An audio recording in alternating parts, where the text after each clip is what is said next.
నగరంలో పెద్ద ర్యాలీ చేశారు. డిఎస్పీ అక్రమాలపై పూర్తి స్థాయిలో కూడా బాధ్యత తీసుకుని మంత్రి లోకేష్ రాజీనామా చేయాలి, సిబిఐ విచారణ చేయాలని చెప్పేసి కూడా వాళ్ళు డిమాండ్ చేసిన పరిస్థితి స్పష్టంగా ఉంది.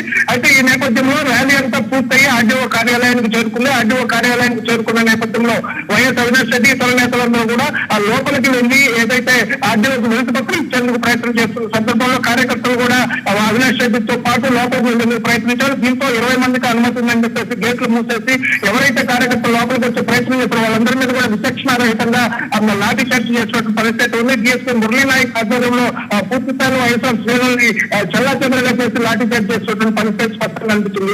ఎట్టి పరిస్థితుల్లో కూడా ర్యాలీని ఏదో విధంగా ఆటంకం కలిగించాలని ఉద్దేశంతో నిన్నటి నుంచి కూడా చేస్తున్నటువంటి ప్రయత్నాల్లో భాగంగానే ఈ రోజు లాఠీ చార్జ్ జరిగింది. వైఎస్ఆర్ కాంగ్రెస్ పార్టీకి సంబంధించినటువంటి శ్రేణులందరూ కూడా తీవ్ర ఆగ్రహాన్ని వ్యక్తం చేస్తున్నారు. పోలీసులు తిరిగి శాంతియుతంగా తాము ర్యాలీ చేస్తుంటే ఈ విధంగా లాఠీ చార్జ్ చేయడం ఏంటనేది కూడా వాళ్ళు ప్రశ్నిస్తున్న పరిస్థితి స్పష్టంగా కనిపిస్తుంది. Right, thank you Srinivas.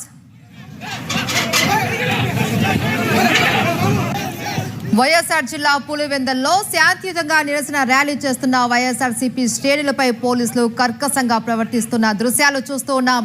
నిరసన చేస్తూ ఉన్న నేతలపై పోలీసులు లాఠీ చార్జ్ చేస్తూ ఉన్నారు. ఆర్డీఓకు వినతి పత్రం ఇచ్చేందుకు వెళ్లిన వైఎస్ఆర్సీపీ నేతలపై పోలీసులు అమానుషంగా ప్రవర్తిస్తూ ఉన్నారు. శాంతియుతంగా నిరసన చేస్తున్న వైఎస్ఆర్సీపీ నేతలపై డీఎస్పీ మురళీ నాయక్ దారుణంగా ప్రవర్తించారు.